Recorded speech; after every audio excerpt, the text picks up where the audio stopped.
How's it going, everybody? Lewis and Justin here on the Investment Realtors Podcast, episode number 2, really, of me and you together. Brought to you by Realtors Squared.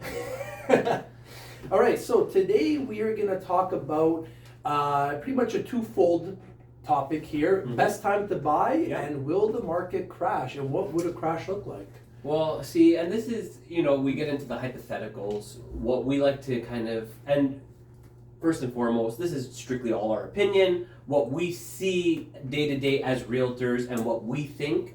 Obviously, the market has come down from pre-pandemic days, with, I guess, the biggest kind of drop being March of 22 is when we really see kind of everything is when it took the dive and prices were going down. Yeah, this winter, like this Christmas season, we've seen quite a bit of action reducing.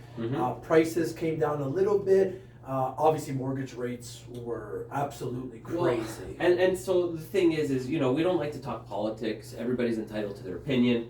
When you go from, the Bank of Canada's basis points of 0.25 to now it's at 4.25. Yeah.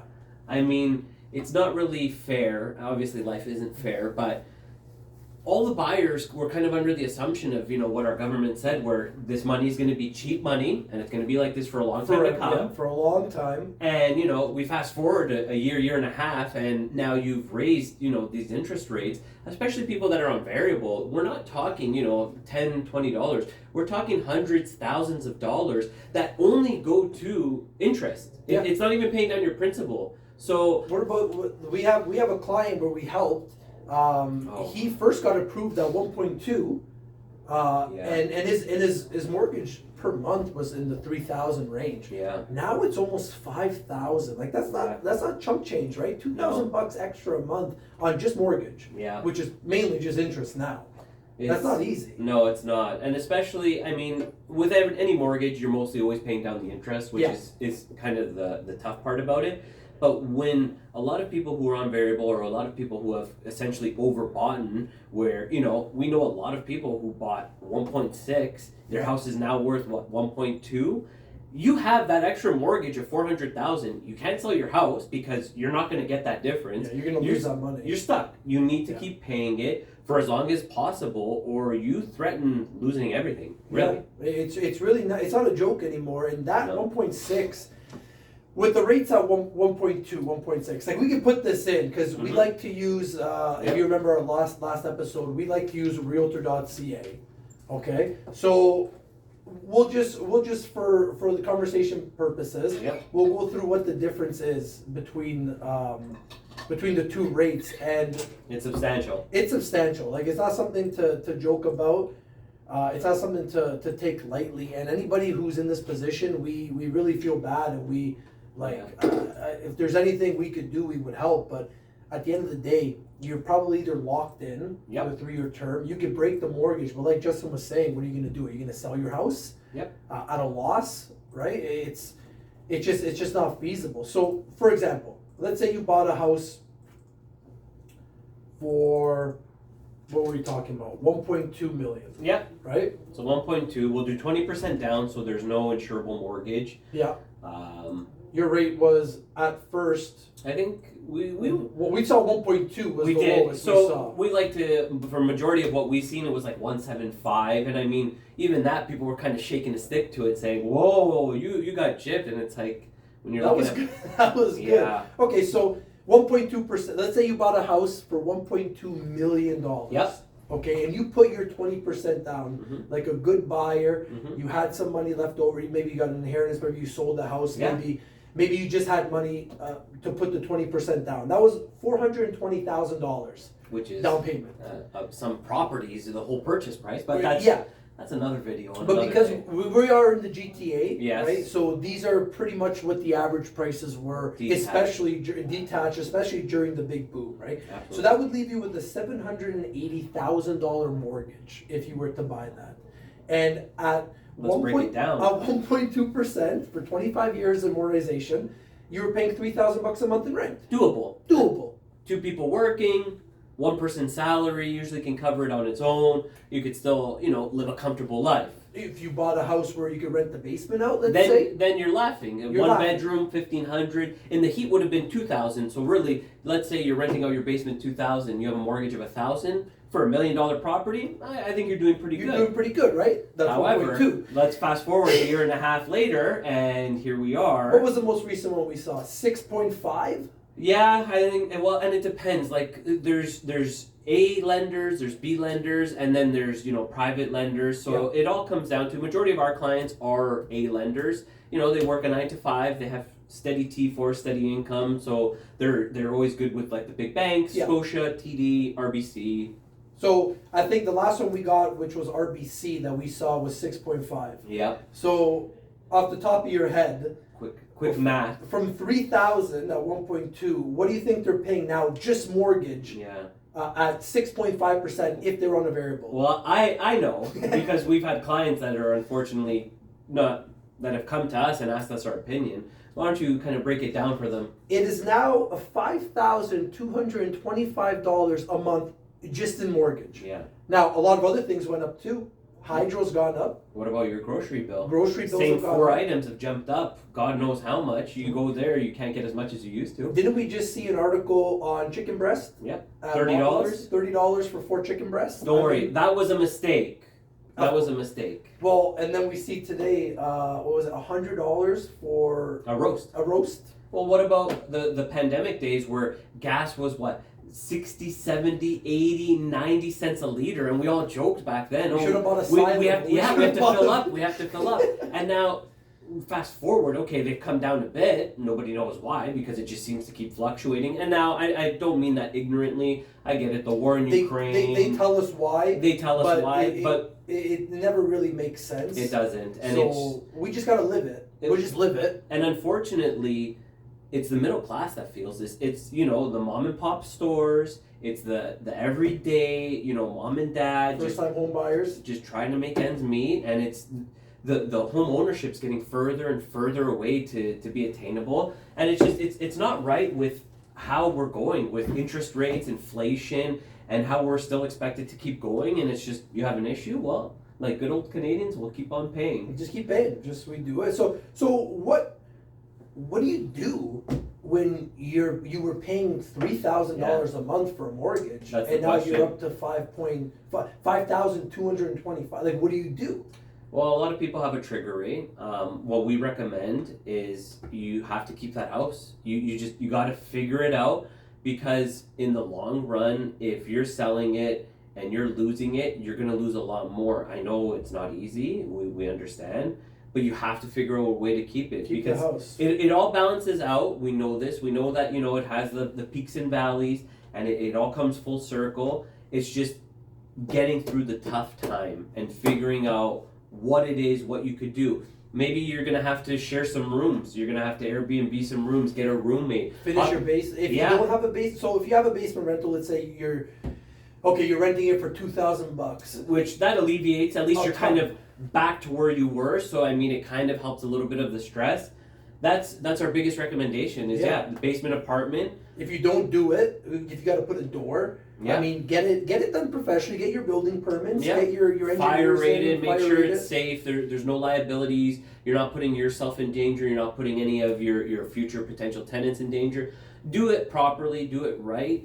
And minimize your kind of risk. If that means, you're just a couple in this big house, maybe you move down to the basement and rent your upstairs. Yeah. I mean, like you said, get through this time, because from what we read, there's another increase coming at the end of the month. I think it was the 26th. Well, the 26th or the 27th, they're going to make a number of announcements from what, chief economics have been speculating.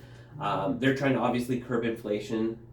So they're hoping that they're not going to keep raising it too much. Hopefully this might be the last one. I hope so. And from what we've seen, like Benjamin Toll on the CIBC, the head economist, he's thinking that 23 is still going to be a little bit of rocky. We're going to still be figuring it out. Which we love him. We saw him live. He was really good. It really makes, numbers and figures that aren't really the funnest to talk about, really enjoyable, and kind of breaks down and dives deeper into understanding.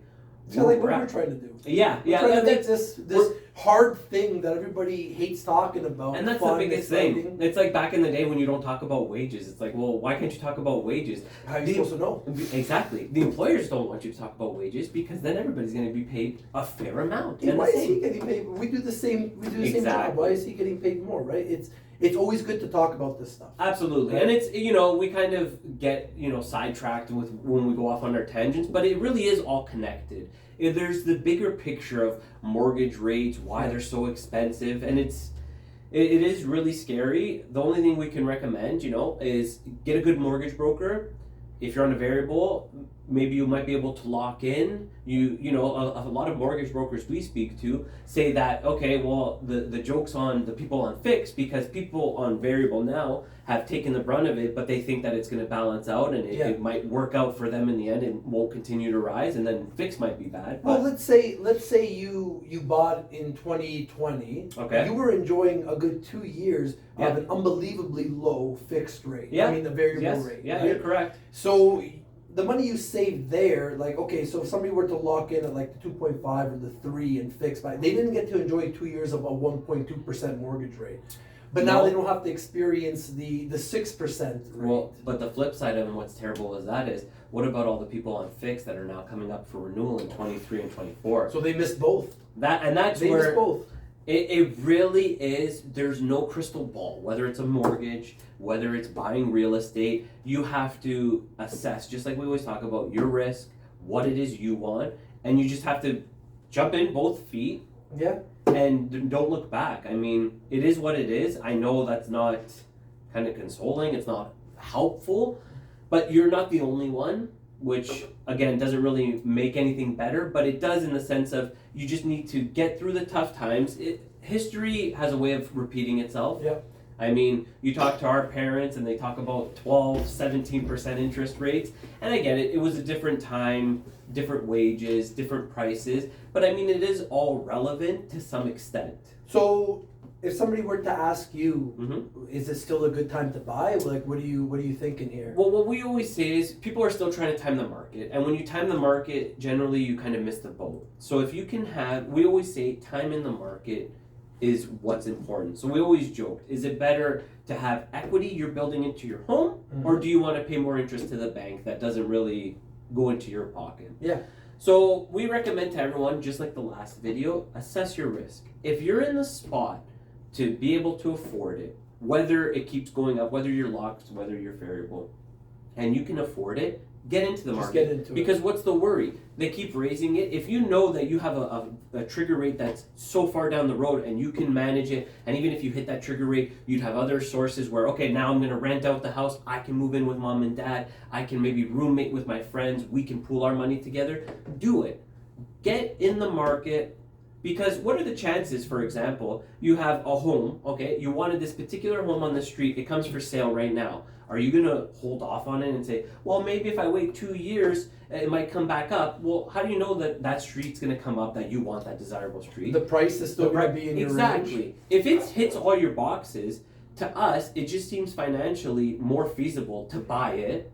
You have it, your time in the market. And remember, in times of inflation, nothing kills your money like keeping it in the bank and not investing it. Absolutely. You don't want to just sit on money. No. Sitting on money in inflationary periods, I don't think there's an economist that'll say, even in general, yeah. I mean, the bank gives you lock it into a GIC. What are you going to lock it in for? 1%, 2%? Well, maybe. The thing we've seen and what we know is to actually get, you need $1 million in the bank to pay you good dividends of $50,000 a year, which is in today's rates at 5%, 6%, $1 million bucks. Absolutely. $50,000 a year. So $50,000, that's not bad. But now that $1 million that's making you $50,000, is that better than maybe buying 2 rental properties with it that are clearing the same amount in rent and after expenses? More. If you break it down, if you buy a rental property for $500,000, $500,000, and you're bringing in $3,000 a month on rent, you're still making more than the 50 grand. Like, it's coming on the and plus you're building equity when you're doing it too. Absolutely. Right? It all comes down to your risk management and what you're comfortable. Obviously, us as realtors, we can't sell a product if we don't believe in it. That's why we believe so much in investments. Always. Because we've seen it between our, like we said, our mentors, our colleagues, ourselves. buying real estate helps you to just secure a level of freedom and security that you couldn't by locking it in a bank, because there's more to it.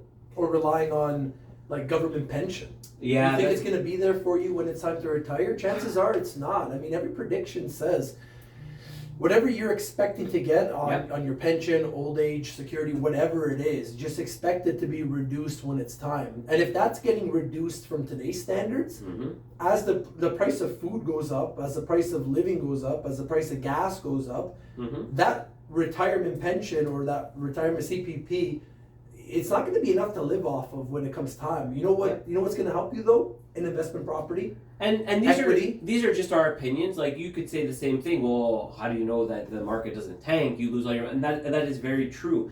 But in history, real estate has a proven track record of being the most kind of financially secure avenue. Don't sell when it's low. It's like a stock. They always say never sell a stock when it's low. Or just don't sell it. Pass it down generation to generation. The biggest thing, time and market, and just getting through these hurdles, because it will pass. It's the uncertainty, like everything else in life. Right now, we don't know how much more it's going to go up. You don't know how much more you can endure. You don't know how much more you can pay for gas. You can pay for food. But if you can do it now, do it. Get in, stuff like that. Figure it out. If you have to, fool with your friends. I think as a society, we're so kind of set in our ways of trying to do things on our own and no, I want my own money, but there's nothing wrong with everybody making money together and everybody staying above board and helping each other out. I mean, that's what it should be. Go 3 ways or 4 ways into an investment property. Do what you have to do. Trust your family, your brothers, your cousins, and just go in, because splitting.